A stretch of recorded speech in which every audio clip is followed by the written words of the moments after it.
All right, well, we are going to get started with this year's Fireside Chat with all of our award winners from last year. Welcome, my name is Colleen Balas, and it's nice to see you again.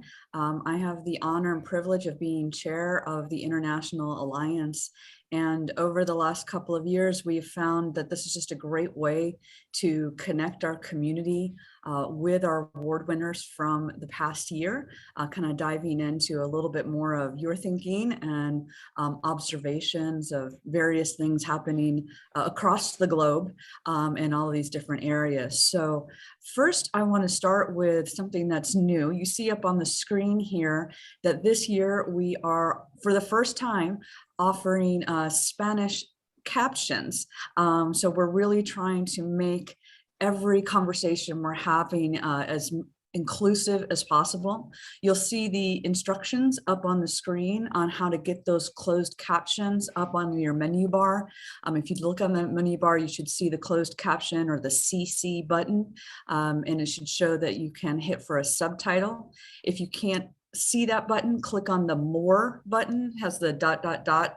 over on the right side there, and you should be able to see to select and show a subtitle. So while you are working on that, I would like to take a moment. Well, first, I have to say, if you didn't know, this is really important news. Sarah Solomon is spending her birthday evening with us, straight from Melbourne. And Sarah has, I think, had a lovely day from what she told me earlier today. So first, happy birthday, Sarah. And why don't we start with you and ask the panelists just to quickly introduce themselves, and then we'll kind of dig into the meat of the day. So Sarah, can you share who you are with our audience, and we'll go through everyone else. I cannot hear you. Nope. Is it just me? I can't hear her either. Well, that is unfair for me to put you on the spot like that on your birthday. So I'm going to let you work on your sound, and I'm going to go around to some of our other panelists. Oh, you got it? No, we can't yet. We could earlier, so it's okay. Take your time, and I'll go around the other panelists and come back to Sarah. So Adriano, you're first on my screen. Would you like to introduce yourself to everyone? Yes, I am Adriano Chio. I am a neurologist from Torino, Italy, and I'm the chair of the ALS Center in Torino. I worked for a lot of years, you can see by my hair, the age, on ALS, starting from the clinical activity and then to research in various areas. We have probably time to talk about that after. Great, thank you. David, you're next up on my screen. I was going to say, Adriano kept that very short because he could say a lot of things about himself. I'm David Taylor. I'm the VP of Research for the ALS Society of Canada, and I'm a scientist by training. Came from the lab bench straight into this role about 10 years ago. Great, thank you. I've also noticed that they're leaving out what award they won. So Adriano this last year was our Forbes Norris winner, so congratulations, amazing. David Taylor was the Humanitarian Award winner, so thank you, David, all the work that you've done. And Melinda, you are next up on my screen, and Melinda is a co-winner with Sarah. They tied actually to win the Allied Health Professional award. So Melinda, do you want to introduce yourself to everyone? Absolutely. It's a lovely honor to share it with Sarah. Excuse me, my apologies. Melinda Kavanaugh, and I'm an associate professor in social work at the University of Wisconsin in Milwaukee. And it is just a real pleasure to be here. My area of research is really focused on the role that children and youth play as caregivers to family members with ALS, but it really extends well beyond ALS. And I do research across neurological disorders, really understanding how the illness impacts the family and what children do and don't know, and how we can develop interventions and supports for children and youth and families across neurological disorders. So it's a pleasure to be here. Thank you, Colleen.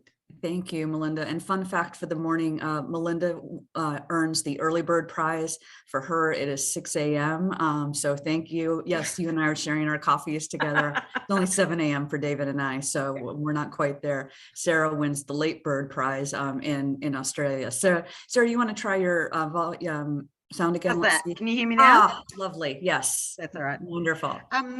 Thank you very much. Very honoured to be here. So my name's Sarah. I'm in Melbourne, Australia. I'm the senior OT at an M&D clinic here in Melbourne. Been there for about 14 years. So I'm not a researcher. I'm on the ground with the people doing the things. And in a very odd twist of fate, my mum was diagnosed with M&D in 2012. So I also cared for her for a number of months. And so it's given me, I suppose, quite a unique insight into the effects of living with MND and caring for people with MND. So that's me. Wonderful. Thank you. All right. Well, let's go ahead and get started. And I've got a whole host of questions, but I'm sure the conversation will go in many different directions. But one thing I wanted to kind of start us off with is kind of when we're looking back and what are the kind of unique perspectives that you all have in your fields of where we're at today. So let me start with Melinda. And really it's probably, I mean, it's been a unique time for all of us in all sorts of ways. And I'm really curious as to what your experience or your vision has been and how the pandemic has affected our families and families caring and living for people with ALS and MND, and how maybe your work has shifted or changed to help support them. So I'm curious about kind of what you've been seeing over these last couple of years. Yeah, thank you, Kalani. I think like all of us, our families have really felt isolated and really struggled with that sudden switch to lack of access. Particularly when a lot of that access was home-based visits that stopped for many, many families very suddenly. And for the children and youth in the families, what also stopped really suddenly was their social supports in schools and the engagement and the interactions they had with a lot of that school personnel with, you know, is a real critical piece, not only for children in ALS, but, you know, any disorder when there's an illness in the family, having that outlet with a school faculty, with a school staff member, that's been a real struggle for our families. And what we found is because of that increased isolation and that increased kind of together time, the caregiving experience has intensified quite a bit. And that is absolutely for adults, for children, for anybody in the home, because of that lack of access and because of that concern with what will it be like if I get COVID living with ALS? What will it be like if my caregiver gets COVID? So I think the biggest thing that, you know, I've certainly seen in my work with the different chapters around the US and the organizations around the world is just that family isolation.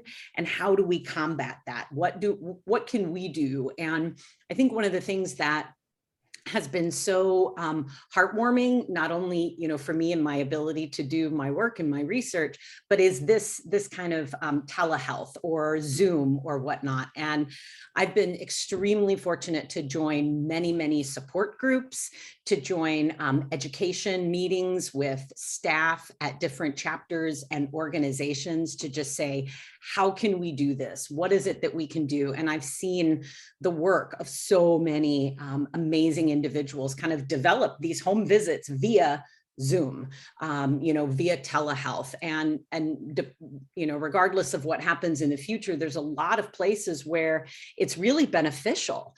And the families have almost an increased access via, you know, this kind of communication and this technology, you know, and so I think it's something that has changed, obviously, my work and my research. Everything's now online, but really targeting and seeking to reduce the isolation through as many online programming, online support groups. It's really powerful to see these online support groups, and they're very engaging, and families really jump in. And even for the children and youth, their options, you know, they seem to be a little more technologically advanced than maybe some other folks, but they do really well with that. Yeah. Oh, that's really helpful. Thank you so much for sharing that. Sarah, I'm going to kind of shift a little bit to you because, I think I've heard people say you're an out of the box thinker. Actually, I think everyone on this screen is probably an out of the box thinker.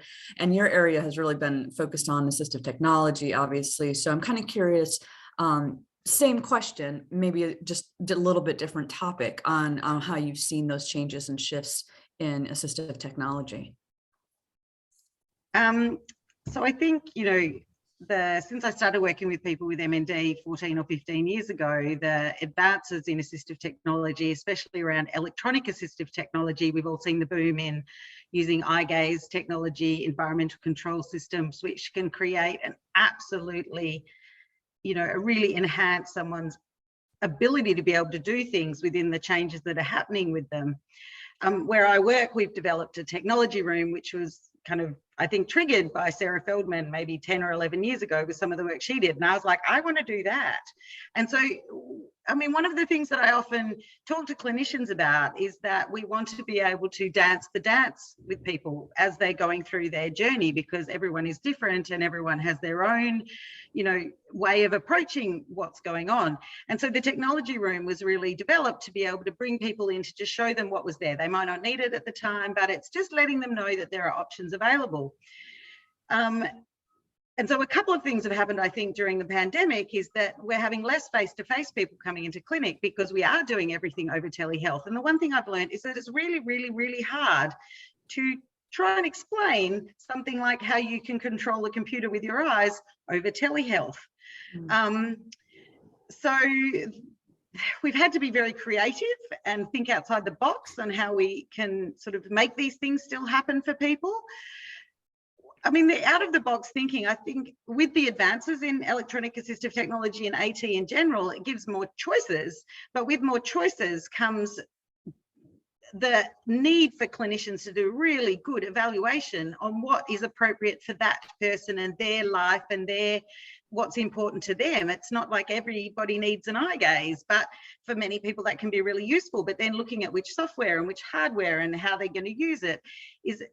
And so the out of the box thinking, I think, really comes down to the first thing I always ask someone is, what do you want to do? Because what one person wants to do is not the same as what someone else wants to do. And there's no clinical pathway that we can follow. It's just about, going with someone. And so it's the what you want to do and then working backwards from that, rather than just going, oh, new and shiny thing. Everyone needs that, because sometimes new and shiny is amazing, but sometimes new and shiny is not what they actually need. And we're overcomplicating it and creating a situation where we're causing people, kind of stress when they don't need it. So, right. But I think, some of the things that I've developed over the years is the guy that springs to mind is he had like lower motor neuron flail upper limb. And his real thing was, he wanted to be able to smoke. So we made him a switch adapted cigarette holder that he could light up with his, foot. And I made him a switch adapted electric lift recliner chair. So I worked with a company and so because he couldn't use the controls, but right. So we just kind of went backwards from that. And I think more choices is fantastic. But it also really means that clinicians have to dig down with their person and ask the right questions. But the one thing on, seeing people over Zoom is that sometimes you miss that subtle changes that you can just see someone when they're walking up the hallway or coming in, and because all you're seeing is this head. And we were talking earlier about, oh, that person's quite tall when you see them off Zoom. And I think I really missed being able to touch and show people in real life. But we've had to make it work. And I think, all clinicians around the world have done absolutely the best they can, whether it be the, medical staff, nursing staff, allied health, to try and keep people doing what they want to do within this sort of way that we're living at the moment. Yeah, that's great. Thank you. Really creative on the smoking. It's funny being a healthcare professional, thinking about it actually ended up in an ethics lecture at one of the universities in Sydney, at one of the OT ethics lectures. And I was like, I'm not, there's no judgment here. If you want to do that, we're going to make you do it. So he could go out. We had a little thing to put his cigarette on and a switch adapted electric arc lighter that we got from the mountaineering shop, and mounted it on a big frame and very creative. That's great. Yeah. And I think, we've all experienced that Zoom is great, but there's no two-dimensional is wonderful, three-dimensional is even better, right? And we've really realized that. So, all right, thank you both.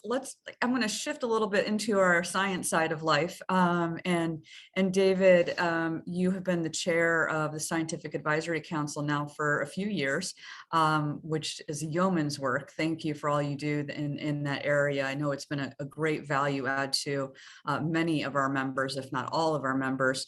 And I'm kind of curious, just from the international perspective, especially given all of the, I don't say late breaking news, a lot of news coming out, a lot of things happening in our research world. Really, as you facilitated that collaboration, what have you seen that the SAC has made possible? What do you think has kind of been one of the larger contributions, and even some of that generative conversation that I know you all have hours of with every statement that comes out? So I'm kind of curious what you've been seeing in the last few years. Thanks. Yeah, I guess I think it's a starting point for the SAC. I think it's, first of all, it certainly wasn't me. Like individuals like Jan Blanc really pushed for this, and the Alliance in general really pushed for this to make sure that their members had it. Asked me if I wanted to help out, and then I was able to sort of start down this road. So it's certainly a lot of people who brought this to fruition, and obviously a lot of members on the SAC who are providing volunteer time to do this.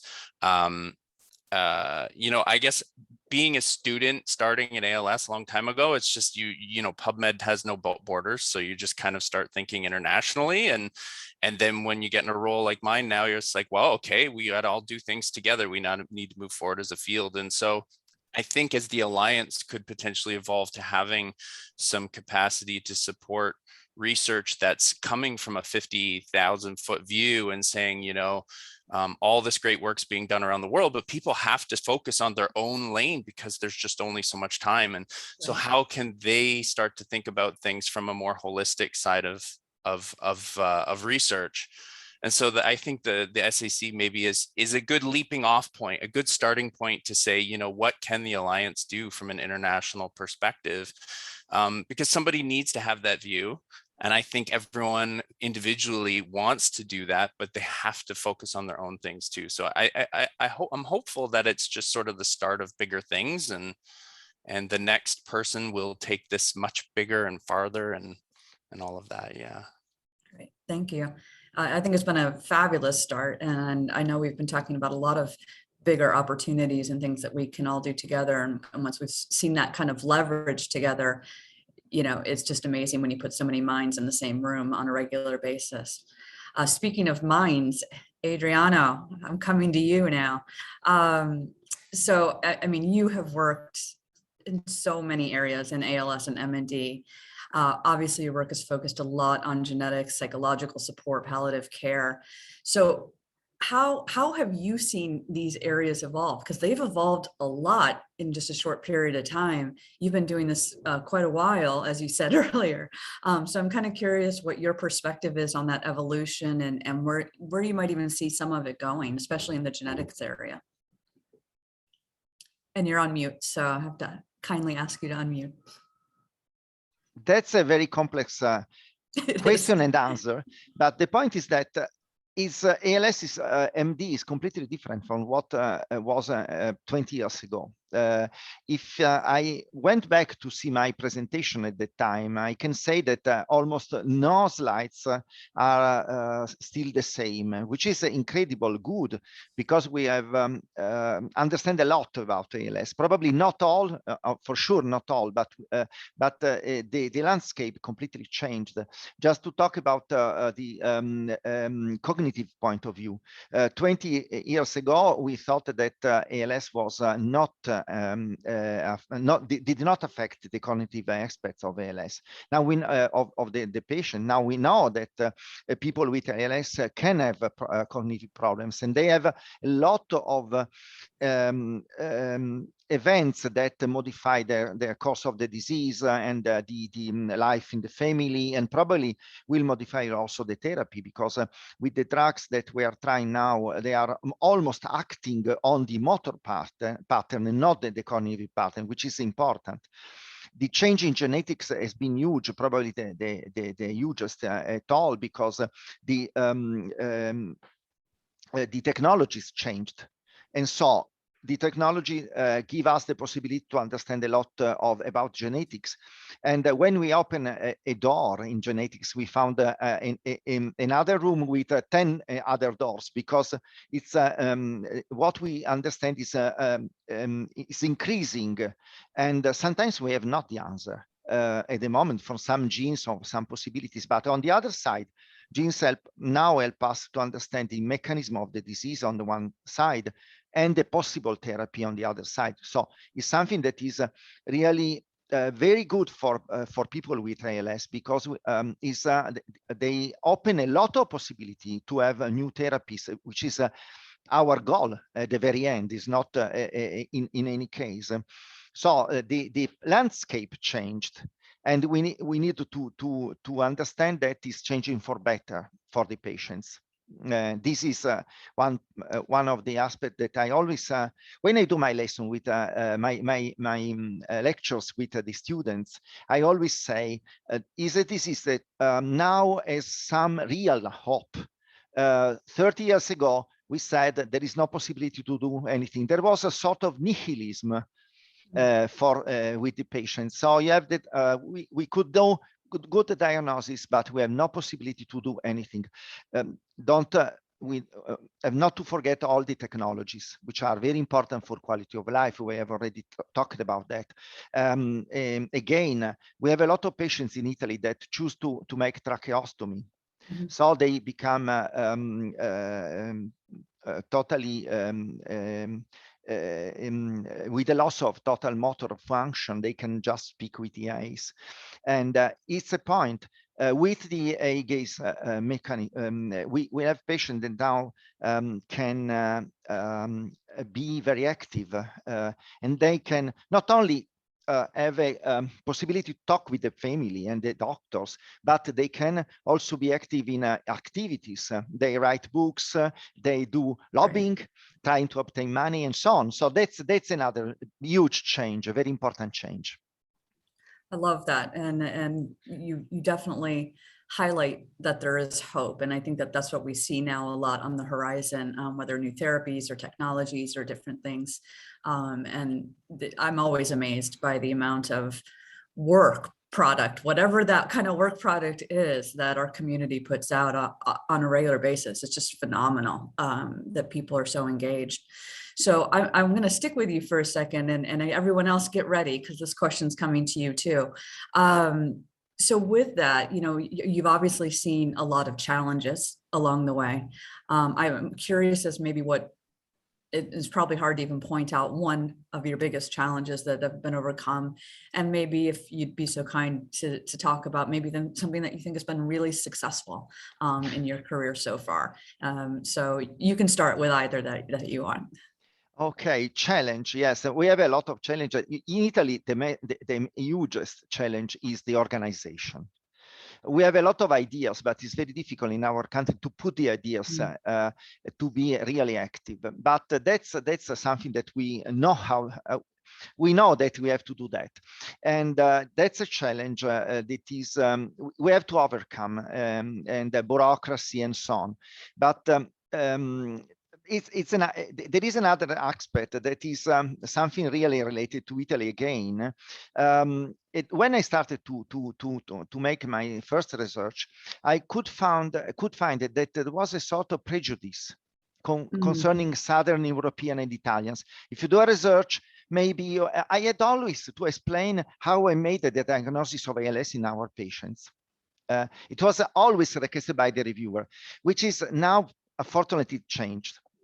because we are a community. We know that everyone can give something in our community as a researcher and clinicians. The other success, well, probably the most important are in the area of genetics, but I cannot say that are my success. It's a success again of a group.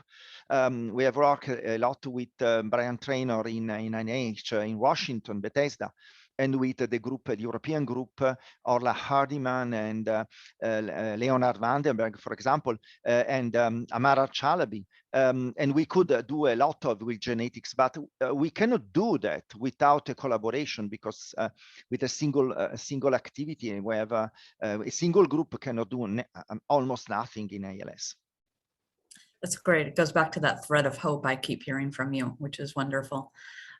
David, how about you?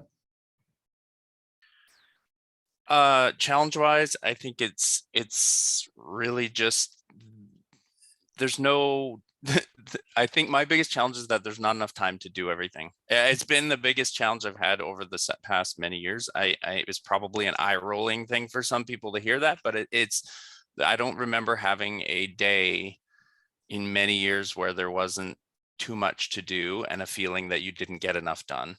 And I think it's the nature of ALS, MND, that we all feel that way in some way, because you could never do fully enough. So I think that's the daily challenges, is always wanting to do more and not having the opportunity to get it all done. And success-wise, I suffer from a big amount of imposter syndrome, so it's a hard question. I mean, it's strange, because I guess my biggest success probably might have been just in several years ago. I was involved in a change at organization where I had to kind of carry the torch in terms of an advocacy initiative to change a legislation in Canada to help people who wanted to get employment insurance for staying with a loved one who had a terminal illness, extended from 6 weeks to 6 months, and was able to kind of keep that ball rolling into a kind of momentum with some other people coming on board and a new CEO coming on board, and we ended up actually getting that done. And so knowing that helps people at some level, even across diseases, is still something I kind of hold dear as like a really cool success. But otherwise, I don't know how to answer the question very well, and I'm just happy to pass it on to Sarah or Melinda. Thanks. That's great. Sarah, how about you?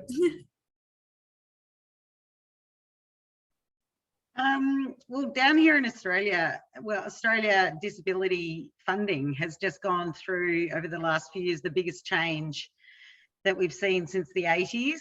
It's become much more like an American insurance model, which has a lot of benefit for people with MND, because it has opened up some, but it has quite a lot of limitations. And certainly I remember sitting in a conference 10 years ago where the initial government stakeholders were announcing this kind of new, amazing, and I remember just sitting there thinking, how is someone with a condition that moves going to fit into this? Because the people with disabilities that they'd been looking at were often people with very static conditions, right, that were frustrated by the way that the funding used to work in Australia.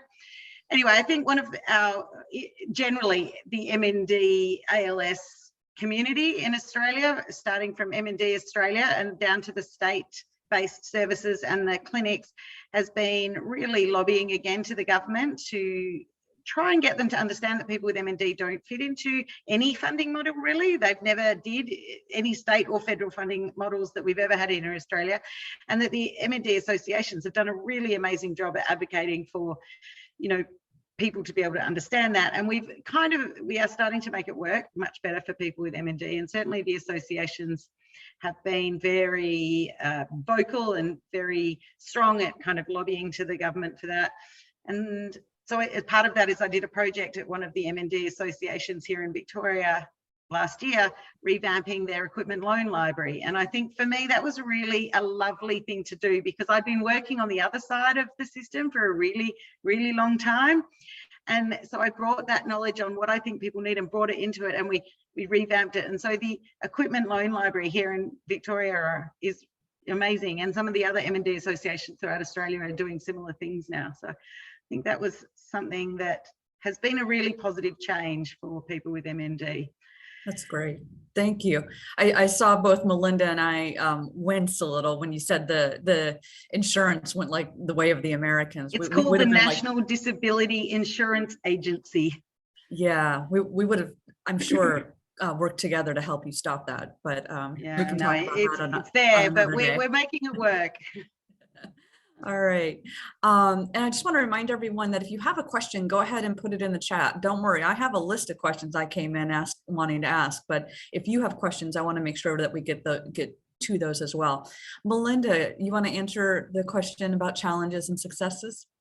Yeah, absolutely. I think I've thought a lot about this, and for me, the challenge really goes back many, many years, well before I became a researcher and got into academia. I've been a clinical social worker for over 20 years. And really, for me, the biggest challenge has been helping other healthcare professionals, other social care providers, really wrap their minds around the fact that not only do children and youth participate in care, they need education and support, but it's also okay to talk about the illness with that child or youth.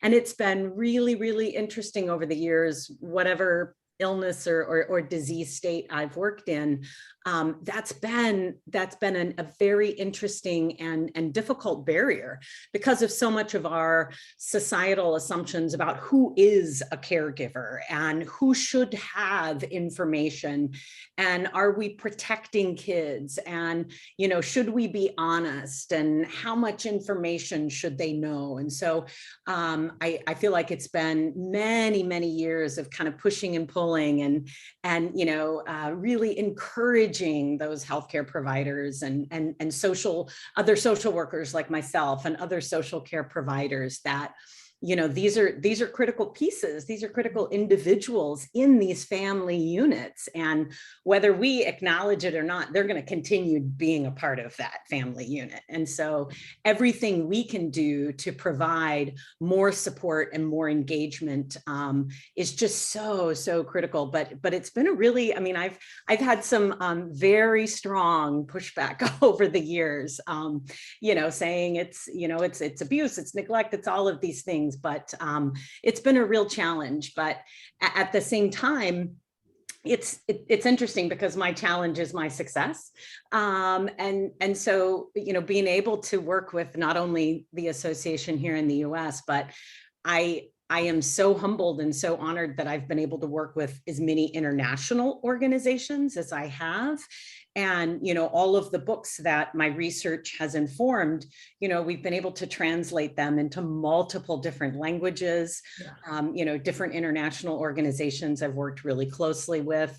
And, the whole education program that we've developed, we're now adapting to the South African context that, has really been experiencing a severe lack of access to supports and services over the years. So it's a real humbling opportunity to be able to kind of see that challenge and flip the switch a bit to make it a success. Yeah, it's been a lot of fun to watch it evolve, certainly, and just the idea that these resources are available to people globally and people don't have to reinvent everything is really amazing. So well done. So I have a very specific question in the chat, and then I'm going to flip the topics to genetics. So get your genetics hat on. But Sarah, this is for you. Whoops, I just lost it. There it is. So this comes from Bruce Virgo, and he's asking if it's still the case that NDIS and Oz doesn't apply to anyone over 65 that might be diagnosed with MND. Is that still the case? So yes, currently the eligibility criteria is that you have to have a permanent condition and you have to be under 65. If you enter the NDIS scheme under 65, it continues when you become over 65, but you are correct. And currently MND associations in Australia are lobbying to the government about, there is funding for people over 65, but it's through a different source, a different stream called My Aged Care. And yes, it is a very inequitable system at the moment, which is why things like the MND, Victoria, New South Wales, WA, Queensland, all of the MND state associations, equipment libraries are so important, because doesn't matter how old you are, you have access to that. So it's filling that gap, essentially. Yeah, really but interesting. yes, that is true. Thank you. That's unfortunate. All right, so let's flip to genetics here. Obviously, genetic counseling has been a big topic lately, a lot of conversation around that, and genetic testing within our community. It's obviously a big topic throughout the entire medical community, right? And it has been for a long time. I'm kind of curious from Adriano and David in particular, what do you see coming around the corner? What do you see in the future, especially with genetic counseling and testing? I know some statements were put out this last year from the Alliance. Some organizations have picked those statements up. But now, the future is bright, as Adriano said earlier. So I'm kind of curious what you see the path in the next few years. So I can start first. Well, we have just published a opinion paper about the right of access to all people with ALS to genetic testing. That's obvious in ALS because of the number of trials that are now ongoing about genetics people. And also the success of the first trials, in even not complete, but that's a part that we are doing. So the point is that there is a completely different panorama in the different countries. In some countries, it's very easy. For example, we are quite lucky in Italy because we can do without a limitation, and probably it's the same in France or in Germany. But in other countries, not the same, and it's even more dark if we go to the underdeveloped countries, because they have no possibility to access. I think that one of the things we have to do in terms of scientific community, as a member also of the Scientific Advisory Council of the Alliance, is to work in order to help the underdeveloped country people to obtain the testing, maybe offering the possibility to send the blood to other countries and to give something in terms of pay that for them. That's an area that is extremely important if we want to defeat ALS. Really interesting concept. Thank you. David, do you have anything to add to that? My first thing would say no one should ever have to follow Adriano on that, because he's the world leader in this for many years. Nobody needs to follow that. Actually, I point out an SAC member, Janine Heckman, actually really doubles down on that, having a recent paper just got published about South African genetics that are actually kind of eye-opening in a certain way, and really follows up on what Adriano said, and how we can start to learn from people all over the world and the countries that we haven't really sourced yet. And then from the other side of things, that we'll start to also learn more about the disease that way, which will ultimately, as Adriano also said, perhaps correlate into potential therapies and clinical trials. And if we become more global, we can get more access to people around the world for those things. So it kind of goes in a really nice spectrum between discovery to treatment to care.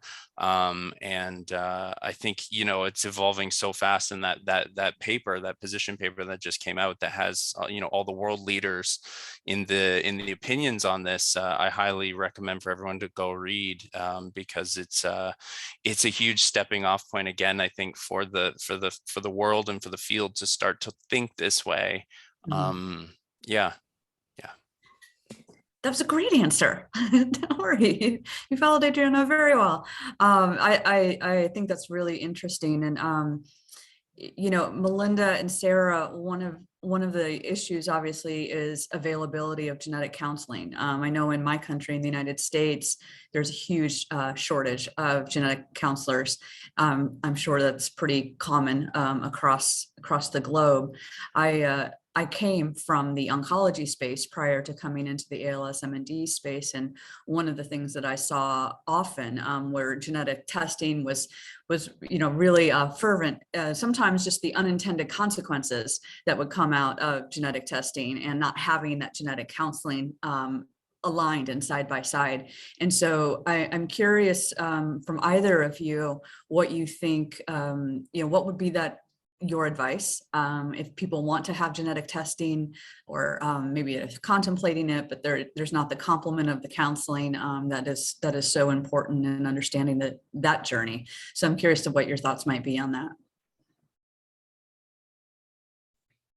I'll just say yeah, sure. I'll just jump in real quick. And it's interesting that you say that, Colony, because I spent many, many years in Huntington's disease, and deep, oh, yay, yes. So huge implications, right? Genetic implications, family discussions, and we frequently didn't have a genetic counselor. So as the social worker, that was often part of the work that I did. And it was a big struggle, and mostly, or primarily, the reason why it was a big struggle is that families hadn't had conversations before going in to meet with the neurologist or the psychologist. And so there was a lot of dissension and conversation that wasn't happening. So I think from that perspective, and kind of translating it to what amazing information both Adriano and David have said, is that this is evolving so fast that families aren't keeping up. And so as there's, it's moving along so fast, what are we doing to make sure that families have as much information as possible so that they don't go into that context with, well, I'm going to do this. Well, I haven't talked to my children about it. What are the implications for them? Are they adults? Are they children? How can we talk with them about it? And so, just my 2 cents is that from my, previous practice is that there just wasn't that conversation with families. And I think if there's one thing we can do as healthcare providers and researchers and just part of the community, is take a second, make sure that they're having those conversations. And even if there's no genetic counselor available, who can have that conversation? Is it the neurologist? Is it the social worker? Is it the occupational therapist? How are they trained to be able to have those conversations with those families to make sure that it doesn't really splinter families, which I've certainly, unfortunately, seen so many over the years. So that's my thoughts. Great advice. Sarah?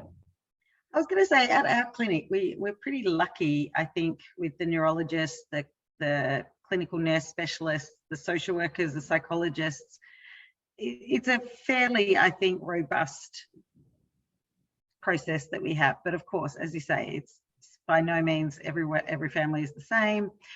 But one of the things that I've often thought about is that the survivor guilt, for the people that are gene negative, and talking about people with Huntington's disease, I don't want to, but that's the other big cohort of people that I work with. And so it's exactly that thing. So there's benefits in knowing, but then all the knock-on effects that can kind of need to be worked through as it rolls out. From a personal perspective, I don't really know my family's. My mum had MND, my dad had Alzheimer's, my grandparents, we don't know much. I don't know much about their genetics, and every now and then I go, but part of me is like, do I want to know? And then part of me is like, no, I don't want to know. It's funny. It's so convoluted and so complicated to discuss and unravel and talk about with every different family that comes in who may know that they have one of the known genes. So yeah, I think it's a conversation that everybody just needs to keep having. That's very insightful. I think just having that personal experience of, do I want to know, and what would be those long-term implications, and what if I discover something I'm not even looking for, right? Yeah, and my children are teenagers now, so I'm like, oh, it's all right. That kind of flow-on effect that could happen. Yeah, and then I look at Adriano and I'm thinking, and this has such an impact on the research, right? Because obviously we want genetic testing for that perspective. So Adriano, I'm gonna throw you a little curveball, and I'm curious as to what you think about this, because of the struggle and then also the need in our research community, and what you and your colleagues have discussed. Well, it's all, we have a lot of need and struggle, but we say that we need to move in that direction. Probably, well, you know, Rome was not built in one day. So this is the point. That's the Italian. Yeah, that's an Italian expression. We say we need time to do that, but Yeah. the point is that the community should work together in that way. It's the only possibility, and to push on the government and on the insurers and so on. That's the only way I see. It's obvious that it will be in the first one of the points that I could say is that we should also push the companies, the pharma companies, to do trials in countries that are not involved at the moment. For example, this is a possibility to have a diffusion of the treatment in a very early phase, and it's probably not the final answer, but is an answer for this point. They usually do not go, for example, in South America, which is a real problem. I don't say about Africa and other countries, obviously, but it's something that the community can do. The association on one side and the researcher on the other side to have the extension of this. Great points. Thank you so much. So speaking that, you know, Rome was not built in a day, and David said earlier, there is not enough time every day to get everything done. I know we're all motivated, we're challenged, we get up every day and face the world again and say, how can we make it just a little bit better today in the work that we're doing? I'm curious how you keep motivated. I mean, all of you have been in this business for a long time now. How do you keep motivated? How do you re-energize? What are some fun facts or tips maybe for the rest of us as we you know dust off every morning and walk downstairs and grab our coffee? So David, how about I start with you? I mean, how do you not be motivated is kind of the thing. So I mean, we all know it's a hard disease to work in and on, and even harder for people who have it, obviously, by far. And it does beat on you emotionally at times, and as we said, it's you know, there's so much to do. It beats on you physically sometimes, but then you get up the next day, you're like, yeah, but I'm working on this, right? And it's just like, and guess what? There will be so many people diagnosed today, and they need to know what to do. Their life has just been put into disarray. Like everything that they've planned is changing, and you just get this feeling like, well, even if it's my small part, I'm gonna, you know, do something to try to make it better so that the person diagnosed tomorrow has a slightly better world to catch them. And so I feel like I mean, I'm not answering for everybody, but I think that it regenerates. And you notice the people around you in this field are the same type of people, right? Like either the kind of people that are going to get punched down maybe, and then they're going to get right back up because someone has to, right? Like, I don't know, I'm getting a little preachy on it, but I mean, that to me, it's kind of obvious how easy it is to get motivated because there's a need. Yeah. Lovely. I love that. So if we don't do it, who will? That's kind of what I just heard, right? There's such a huge need. Sarah, what about you? I think, or just what David said. Is that? Well, yeah. I mean, I often, you know, when we employ people in OT, I will often employ on fit rather than skill, because I can teach skill, but I can't teach that intrinsic ability to assist people who are, you know, every day is changing and they're facing their mortality and the psychological, you know, kind of changes that can happen with that. And so, yeah, when I came back to work after Mum passed away, I had quite a lot of people ask me, how can you come back? And there was absolutely never a time that I thought I wouldn't go back. To me, it's almost like brought a a different kind of passion. And prior to working at the clinic, I'd worked in rehab. So I'd been working with people getting better and, you know, going back to work and doing all those kind of things. And was never a time that I thought I wouldn't come back, because in a way, I know when they say to me, you know, I'm really tired, or, you know, I found myself crying in the shower. I'm like, yep.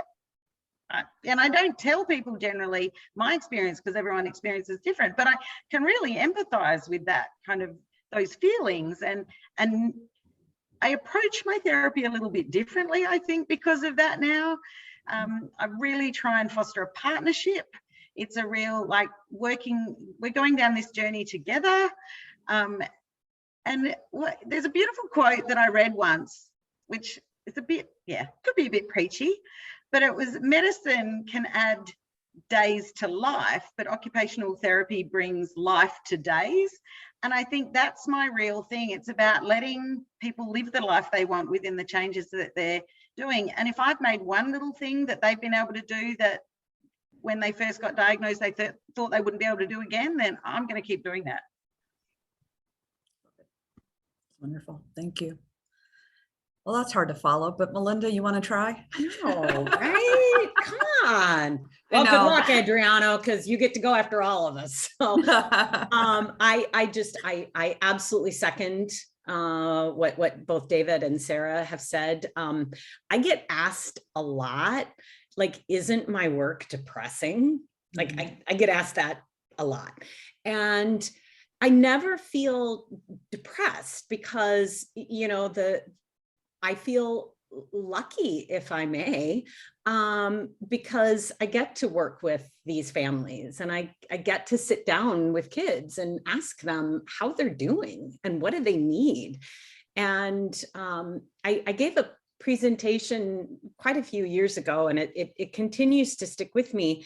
You know, after you know, I'm doing some interviews with kids, and after I turn off the recorder, you know, I always check in with them. You know, I'm still a clinical social worker, so I just want to make sure I haven't opened up, you know, too many wounds or kind of pulled a scab off in any way. And, you know, I ask how they're doing, and do we want to kind of have a debrief? And I will tell you, with very, very, very few exceptions of the hundreds and hundreds of kids that I've interviewed over the years, they all say thank you, because no one has stopped and said, how are you doing? You know, I mean, we're always very, very, very focused on the patient, and in so many ways we should be. But, you know, I go back to that, and I think that's what motivates me when people are like, God, that's so depressing. You know, a 10-year-old shouldn't be, you know, working with a feeding tube. And I think, but they are, and we have to be there for them, and we need to listen to them, and we need to acknowledge them. So I just stop and I think about the kids who just say, thank you for hearing my voice, you know, and that gets me going for another, you know, big chunk of time until I feel like, oh gosh, and then another big chunk of time. And it's gratitude, and it's humbling, and it's a really powerful thing I think we all get to do. So yeah. Superb. That's wonderful. I think when people feel seen, right, regardless of their age, it helps them, and it helps all of us, right? Because then we see them as well as the people that they are. Adriano, do you have anything to add to our illustrious panel here? Yeah, well, I have to say that the Forbes Norris Award was a huge motivation. I felt, well, it seems that I have done something useful for ALS. Well, this is true. It's important for us to this aspect, but there are two other motivations. The first one is people with ALS. To work with these people is incredible, positive. They give you a lot of strength, a lot of fuel. You cannot really imagine how they are positive in dealing with the disease. So you feel that you need to be positive and to go and to go over your sometimes your difficulties in working with them, because sometimes there are emotion, feelings, and so on. And there is another point that is very important for me. I have the privilege to be a professor. So I have a lot of young people working with me, MD students, PhD students, and all my collaborators. The oldest is 45 years old. So is a very young group. And this is incredible positive for me, because I can discuss about the patients, about the science. We try to translate science into our clinical activity. So this is a motivation when in the days, the difficult days, I can go and overcome the difficulties with that. Great, thank you. So we have a few minutes left. I want to remind people that if they want to put a question in, go ahead and put that into the chat and we'll try to get to it. I feel like I heard a lot of hope in all of your answers, both from the beginning and all the way through, even to what keeps you motivated. So I'd like to kind of wrap in a question that combines a couple of things, which is not only what gives you hope for the future, but if there are any other things that you want to make sure that you express to not just the people who are joining us at the moment, but remember this is being recorded and people watch recordings all times of the days around the globe. So kind of that glimmer of hope that I think keeps you motivated and what you just talked about, but anything else that you'd like to share. So let's see, Sarah, do you want to start us off? Well, I jokingly talk to the researchers at work and through some of the foundations down here that I'll tell everybody I turned 48 today. So I'm thinking, maybe in 10 years I can retire because they will have found a cure or sorted it out and my services won't be needed anymore. So I can retire happy. But until that time, to me, it's a real privilege and a pleasure to assist people going through some really tricky times in their life. And I do feel it's a real privilege to be that person that they are, interacting with. So I think there's always hope. I think there's so much research on all sorts of things going on at the moment. And, clearly I'm an on-the-ground clinician, but even in just the things that I do, I've seen so many advancements over the years. So until there's a cure, there's certainly a lot of technology and a lot of allied health intervention and nursing and everyone around people with MND to create a better life, to be able to live days. And I think that to me is the pivotal bit of my work, is to help people live with MND. That's awesome. Thank you.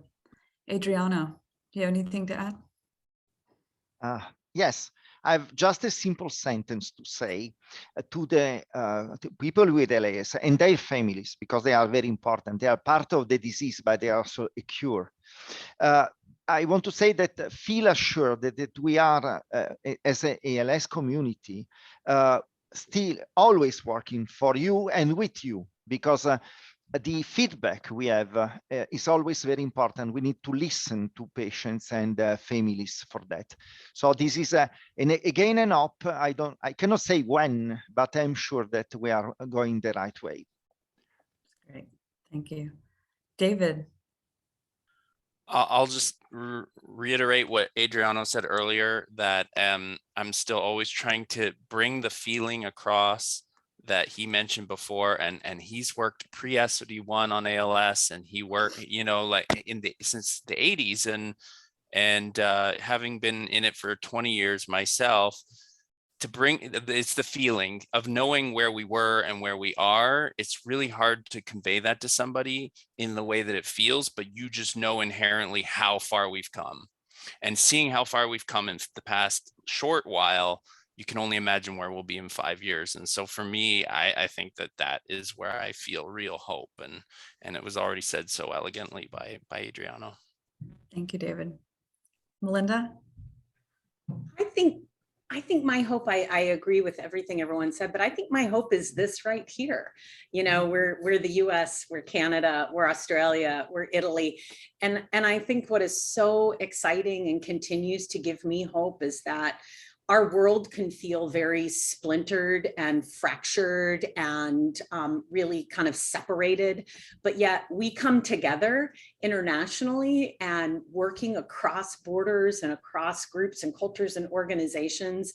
Anytime I have that opportunity to work with some international group, it just feeds your soul, because you do realize it doesn't matter where we're from, what language we speak, you know, we're all in this together, at risk of, you know, I'm the social worker, so I'll end with a big kumbaya, but we are all in this together. And I think it's, to me, this kind of thing gives me the hope, you know, and kind of fuels that we're not in our own little silos. It can feel like it, but it is so powerful. And it's just an honor to be a part of this international world that lets us be in the lives of our families with ALS and motor neuron. I could not agree more. It absolutely gives me hope, warms my heart every time I have the honor of whether talking on a panel like this or just working behind the scenes. It's incredibly motivating, I think, to so many of us. And I want to thank you all very much for spending another hour of your time, your precious time, joining us today. I hope you had an opportunity to take a look at what's in the chat there. A lot of congratulations to you, and well-deserved.